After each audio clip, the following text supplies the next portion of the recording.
Hello, Alena Wilson here with Estimate Mastery. Super excited to do another estimate breakdown for you. I have a real world adjuster's estimate that we're going to go over, and I'm going to show you how they wrote it up and point out a few things and go over, where they're deficient and where we need some help on this estimate, and then show you how to write this supplement. So let's go take a look at that.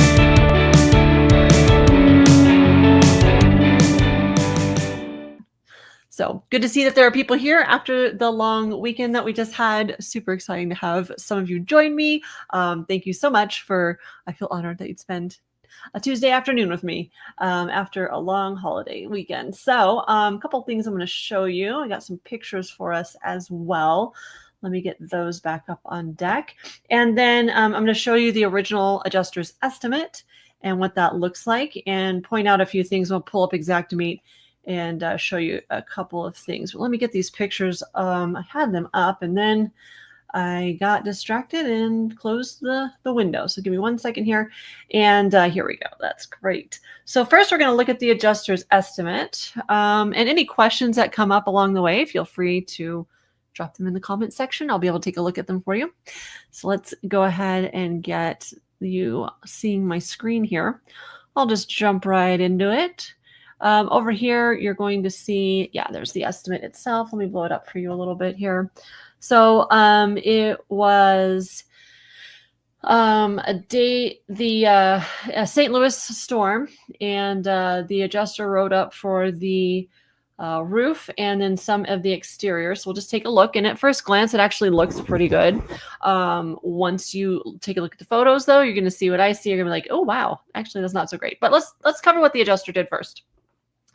You have your remove and replace shingles. Great. We've got felt and we've got ice and water shield. That's good. But I can tell for the size of the roof, this doesn't look like enough. And we've got steep charges.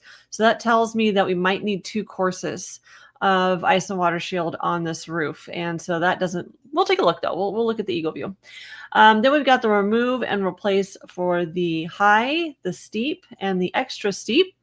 Problem here is I have no waste on the replacement. So there should be waste on steep and high charge. I'll show you that here in Xactimate in just a second. Drip edge looks great. Flashing, great for the pipe jack. I don't see any venting here. So that's a question that's going to come up in my mind. How is this roof vented? We need to take a look at that. Chimney flashing, great. Furnace cap and storm collar, great. Counter flashing, they got some counter and step on here. That looks great at first glance. Valley metal seems appropriate for the size of the roof, since I've already seen the photos, which I'll show you here in a second.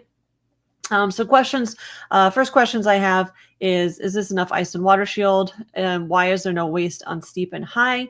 And then I also want to know why they're not removing and replacing the drip edge. Pipe jacks right now and venting, you have a hard time getting remove and replace. It's replace only at the moment. So I'll show you that in Xactimate in just a second, why that is. But I don't agree with the just replace only of drip edge and chimney flashing, as well as counter flashing. They should be a removal and replacement of these flashings. And I'll show you on the line item why I know that we need to be asking for remove and replace and not just replace. So I'll cover that with you. And then when you look at the exterior of what they paid, I'll show you these photos here in just a second, and you'll see that there's a lot more damage than just the gutters and a little bit of fascia metal. It's also a 3 to 4 story home, so we'll take a look at that in just a second. So there's extra concessions that we'll want them to make there. I can also tell that they may not know what they're doing, or they were in a very big rush, because I can tell they haven't resequenced their line items. They jumped some line items around, so they didn't take the time to resequence. So it just tells me the caliber of the adjuster. Maybe they were in a big hurry, which also tells me that they're just trying to get this out the door and they probably missed items. So that's the kind of nuanced stuff that I like to pick up on. And yeah, it's interesting. I did rebuild this myself into my Xactimate so I could show you all the particulars. They did not pay overhead and profit on the original estimate either, I don't believe. Let me double check that for you. I'll make sure to see if they paid the overhead and profit or not. But that's pretty much the gist of it. They those are the high points. So let's take a look at the photos. Let me see if they paid O&P really quick though. Now I'm very, very curious. Let me look at the original statement of loss. They didn't want me to go ahead and reveal all of the claim info and everything, so I had to scrub. Let me look at the paperwork really quick. Yeah, doesn't look like they had paid for the O&P. So that's something else that's missing. And then I want to show you the original the contractor's estimate on this one, which was interesting. As you can see, this is what they wrote up for this job. They did what's called a customer total report, but then they removed all pricing from it. They actually did the work for the I think the original check. So I'm not really sure why they wrote this one up, but you can see they also didn't call out the waste on the steep and the high. They hadn't gone through our program yet. They weren't members at this time. They didn't, they did ask for some R&R, which is great. And then you'll see they did supplement a lot for the exterior, but nothing like what I would have wrote up, which is, of course, why we're here today, is so that I can show you the way that I would have written this up. Now, I do this kind of in a 3-step process with you guys here on Facebook Live. Today is all about digesting the information from the field, looking at everything at the scope of loss, what the adjuster paid for. Again, I recreated this in my Xactimate. That's why you see O&P here. They actually did not pay for O&P. Let me get this back over to you guys here. So let's look at our Xactimate. So just to look, and I think it was an older price list as well. Yeah, from last August. So that's what we're going to look at here as well. We need to update the pricing. So there's quite a few little things that I've picked out just from looking at the estimate. I can tell you what I would be asking for, and we'll go into this particulars once we get into Xactimate and the photos. So that's just like a cursory overview. Let's go ahead and look at this original statement of loss now that I have the totals correct without the O&P, and we'll see where they began. So let me get you that number really quick. I like to have a starting number for you. So let me reprint this report really quick and close this out. We're going to go ahead and take a look at those photos. So there we go. Let's save that. And okay. So the original statement of loss paid for, pull back up the downloads folder. And so they had, so the original price list was August 2024. Let me blow this up for you a little bit so we can get this looked at. There we go. And then see, the summary that they paid for is summary. There we go. $27,462. So let's take a look at what the contractor. Now I can't because the contractor didn't give me a total. I think they just did the work for the first check amount and did a minimal supplement of a few things here. So if I were to supplement this, I'll again, we're digesting information right now, so I'm not going to go through that estimate. We'll actually go through the estimate itself on tomorrow. No, I don't see you tomorrow. Next week. Next week, I will actually write the estimate for you, show you how I would do it. Today is just about digesting information. So let's get over to those photos. I like to keep these Facebook Lives 20, 30 minutes for you, so you don't have to, we can keep it bite-sized. So let me pull up those photos again for you. So this is interesting because this home had quite a bit of damage, and even the contractor was able to, I can't imagine them doing it for only $27,000. So this is what I commonly run into for people who are out in the field. They're just blowing and going. The big storm hits. This was St. Louis, and they're just going for it. The whole file that they had, most of the photos you'll see are close-ups of the shingles, which is fine if you're trying to get the roof bought. But the roof is already bought on this one. So what I need is close-ups of, the other areas with damage, but I'll show you just from these photos right here. So if you're just joining us, the original statement of loss looks good at first blush, but there's quite a few things wrong. We have no waste on steep. I'm not convinced that this is enough ice and water shield. And I've got some other questions. So let's run through the photos really quick.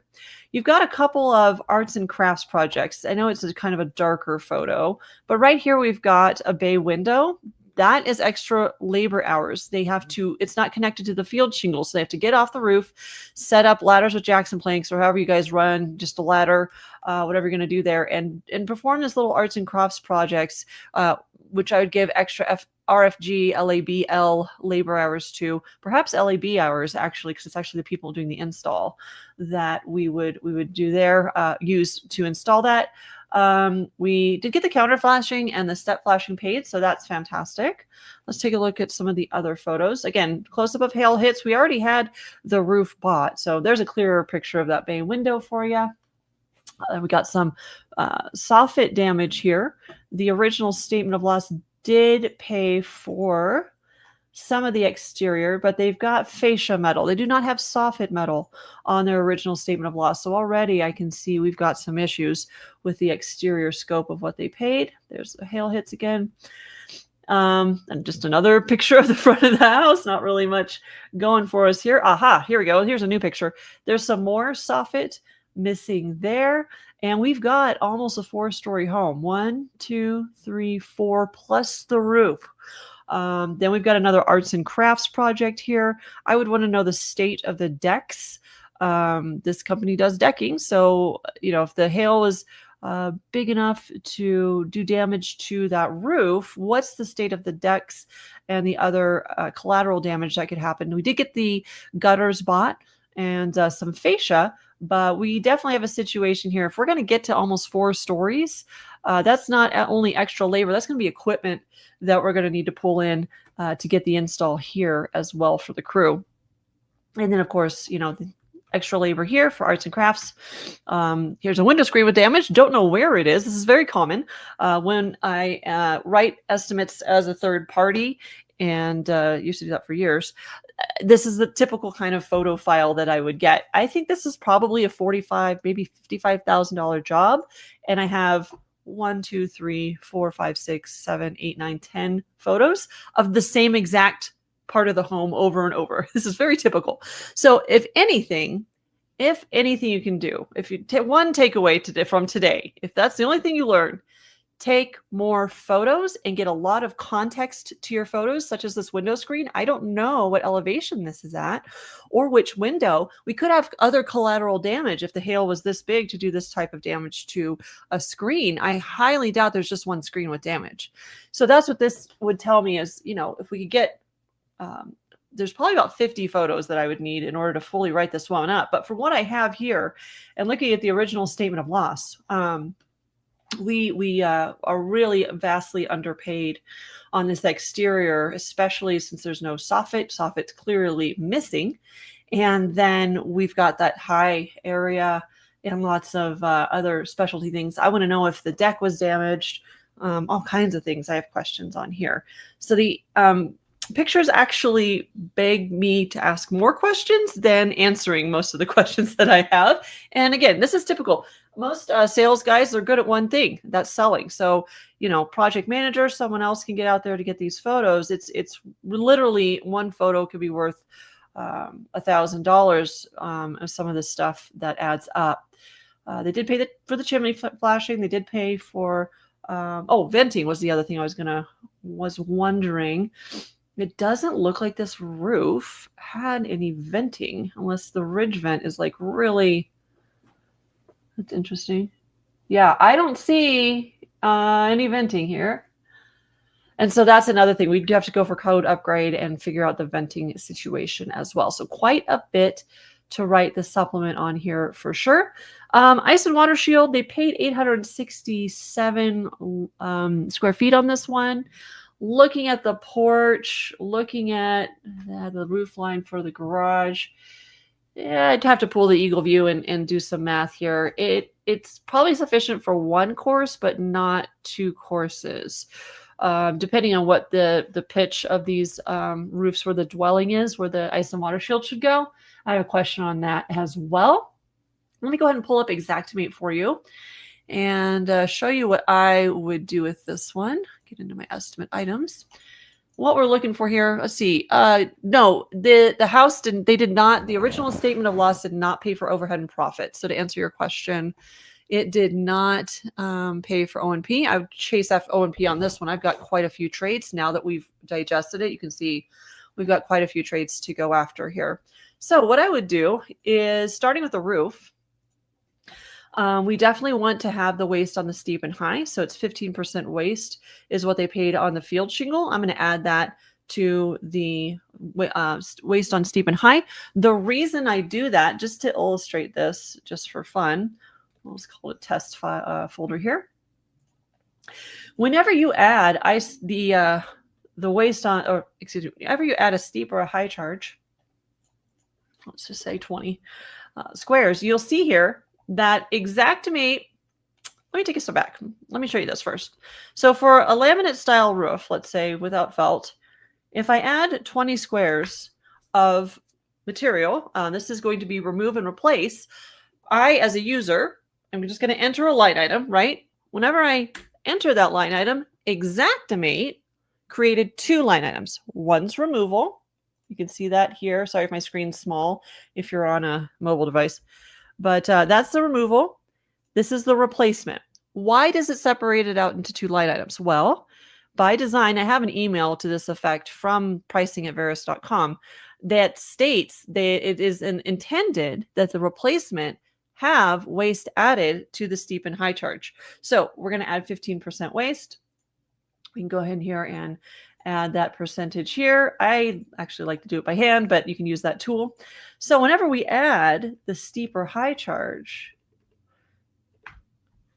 does the same thing. Removal is a separate line item than replacement. I, as the user, did not do that. The program did it because Xactimate knows that you're going to have additional labor, because this really is a labor to work at a steep pitch or a high roof. It's extra labor, and they know that once they rip off the shingles, well, that's just the field shingle. But to go back, you have to cut in the valleys, the hips, the eaves, or the rakes.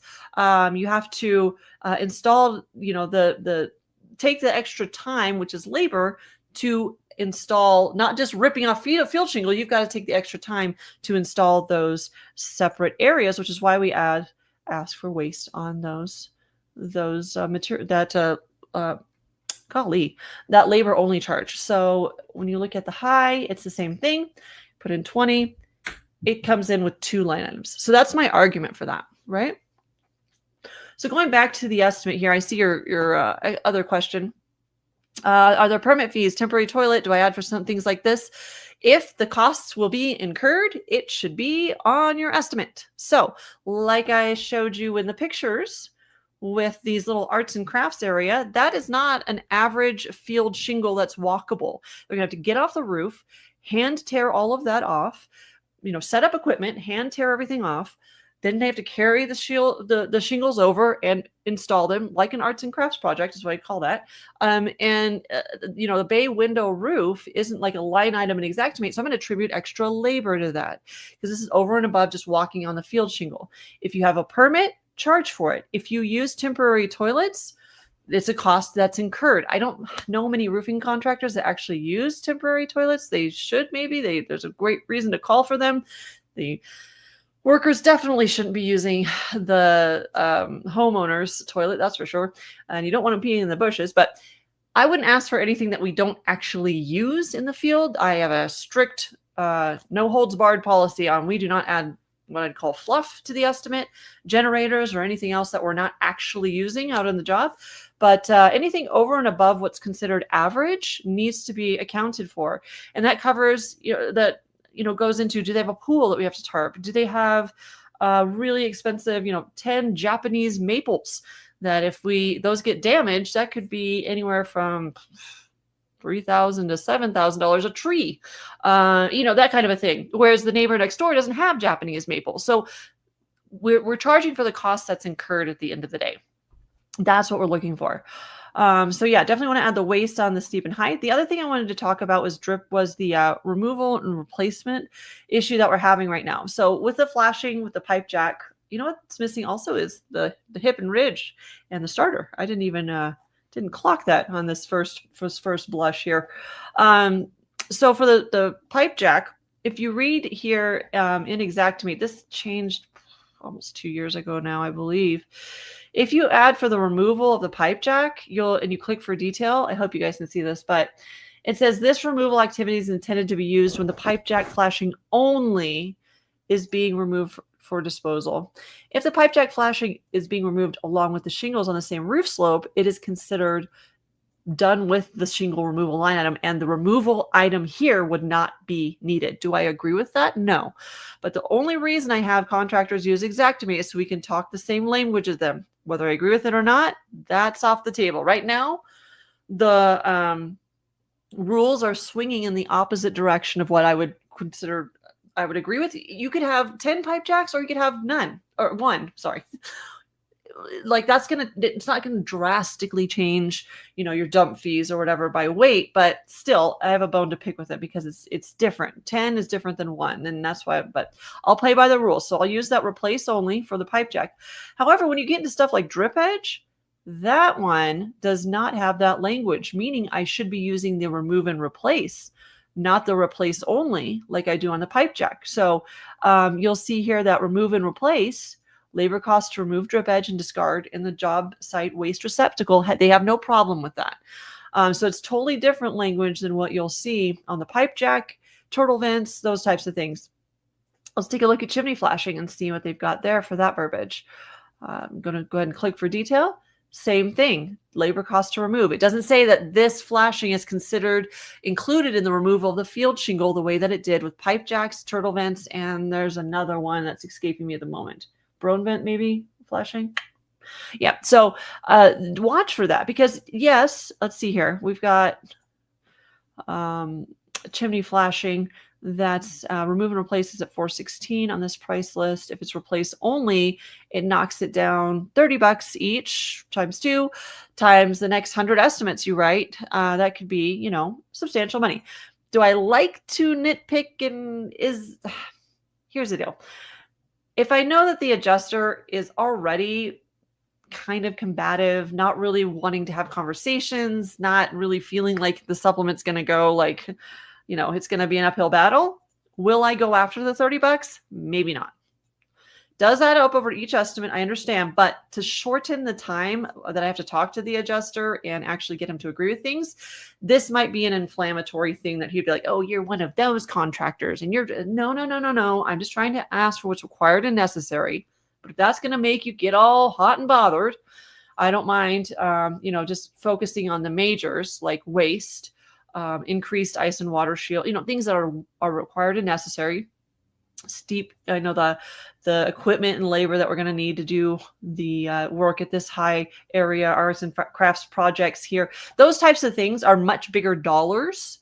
I just want you to know from an Xactimate standpoint why sometimes I will, pick on some of these like remove and replace things, because it's going to add up over time, especially if the adjuster hasn't written an estimate yet and we're meeting them for an adjuster appointment. I just point out these things. This is what we asked for. This is why. We're the contractor of choice. We're a restoration professional. We know how to use Xactimate. So, a lot of these things but I don't want to blow up a whole conversation over $60. That's not what I'm here to do. So it's a judgment call, and there's nuances to this business for sure.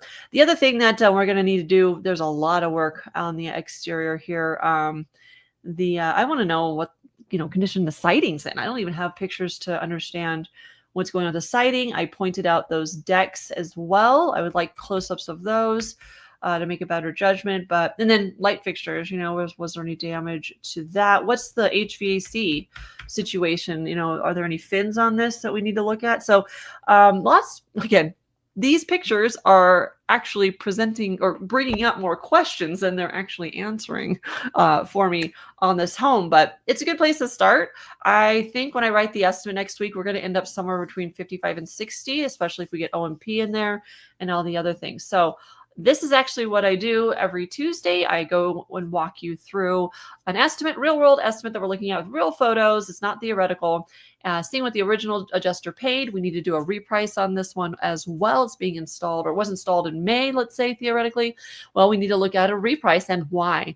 So that's what I'll talk about next week. We're going to write the supplement estimate together. I'll show you what I would include, and what I can provide to the adjuster to prevent an objection before it even rises up with some of the things I'm going to be asking for. So I'll cover that next week. Would love to see you back here. Same bat time, same bat channel.